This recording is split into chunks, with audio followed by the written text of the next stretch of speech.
नमस्कार, मैं सौम्या मिश्रा और आप देख रहे हैं पीसीआर 100। कांग्रेस के कार्यकाल में एक समय था जब केंद्रीय मंत्री और किसी विभाग के मंत्री इस्तीफा दे दिया करते थे। इस्तीफा इसलिए क्योंकि वो अपनी गलती, अपने विभाग में जो कोई भी हादसा होता था उसकी जिम्मेदारी लेते थे और उस जिम्मेदारी को लेते हुए वो इस्तीफा देते थे, क्योंकि वो मानते थे इस बात को कि उनके कार्यकाल में ये गलती हुई है।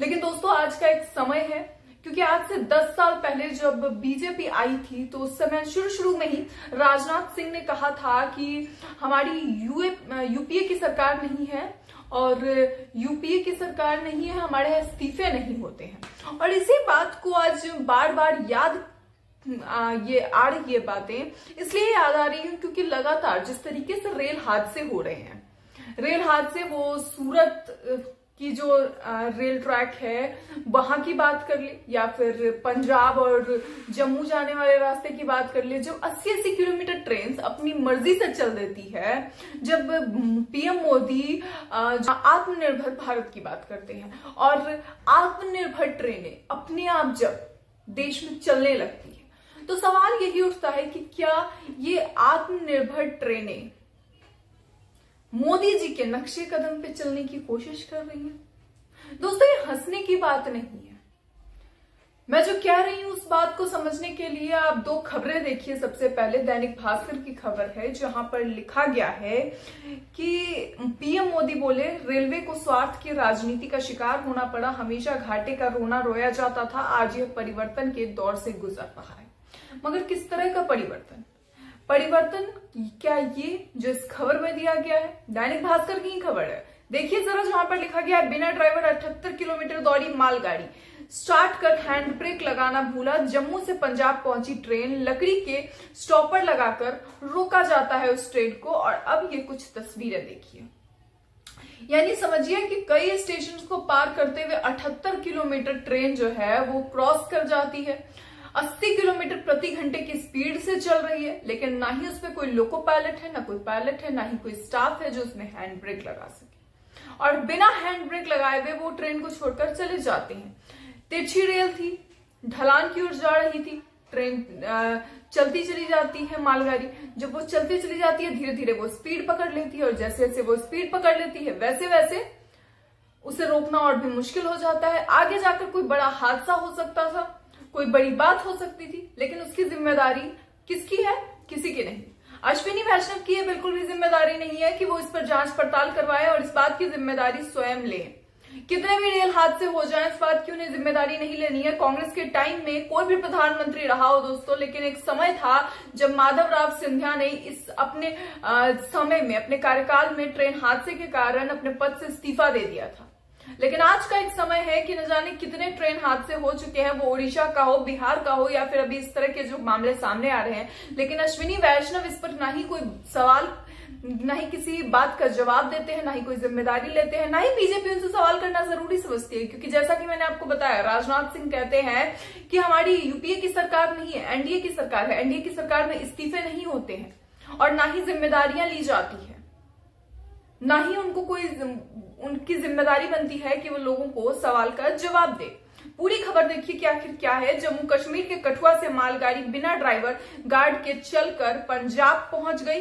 करीब 78 किलोमीटर तक मालगाड़ी ऐसे ही दौड़ती रही। होशियारपुर से ऊंची बसली रेलवे स्टेशन पर लकड़ी के स्टॉपर लगाकर उसे रोका गया। घटना के बाद रेल मंत्री अश्विनी वैष्णव ने जांच के आदेश दिए हैं। कठुआ रेलवे स्टेशन पर ड्राइवर मालगाड़ी का इंजन स्टार्ट कर बिना हैंड ब्रेक लगाए नीचे उतर गया। पठानकोट की तरफ ढलान होने की वजह से मालगाड़ी चल पड़ी थी। रेलवे के अधिकारियों को मालगाड़ी के चलने का पता चला तो उसे कुछ रेलवे स्टेशन पर रोकने की कोशिश की गई, लेकिन वह सफल नहीं हुए। कुछ देर के बाद मालगाड़ी ने रफ्तार पकड़ ली। देखते ही देखते मालगाड़ी की रफ्तार जो थी वो 80 किलोमीटर पर आवर के हिसाब से चलने लगी थी। और 80 किलोमीटर पर आवर के हिसाब से सोचिए कि गाड़ी कितनी तेज गति में रही होगी। यानी इस वक्त कोई आगे आ जाता तो ना ही कोई उस गाड़ी को रोकने वाला था, ना ही वो गाड़ी खुद से रुकने वाली थी।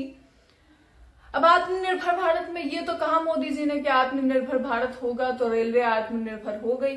लेकिन अब आत्मनिर्भर भारत में किस तरीके से रेलवे को रोकना है जो अपनी इच्छा से चल रही है, ये मोदी जी बताना भूल गए। और शायद यही कारण है कि अब रेलवे को पता नहीं था कि खुद से रुकना कैसे है।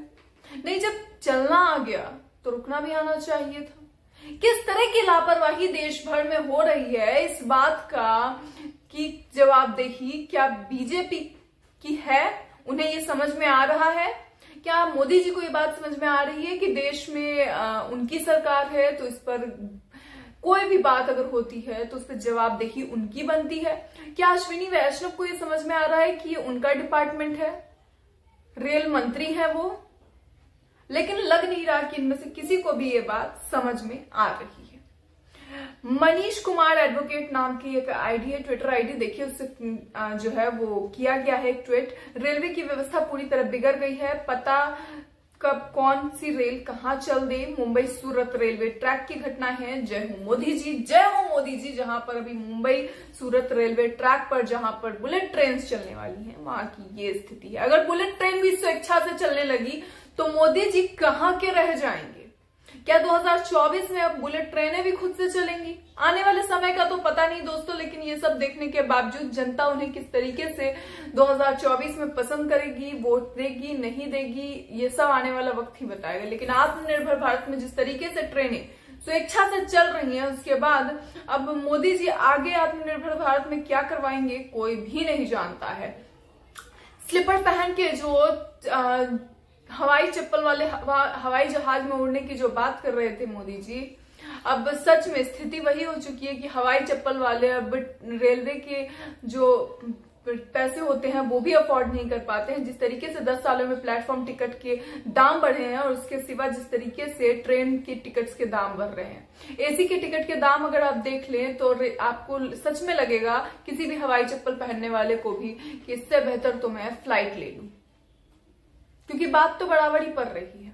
और जो उस स्तर से नीचे है, जो गरीबी स्तर में आते हैं, वो तो अब ट्रेन में चढ़ने लायक भी नहीं बचे हैं। दोस्तों, इस सब को देखने के बाद आपकी इसे लेकर क्या राय है? अपनी राय कमेंट बॉक्स में जरूर बताएं। ऐसी और खबरों के लिए देखते रहिए पीसीआर।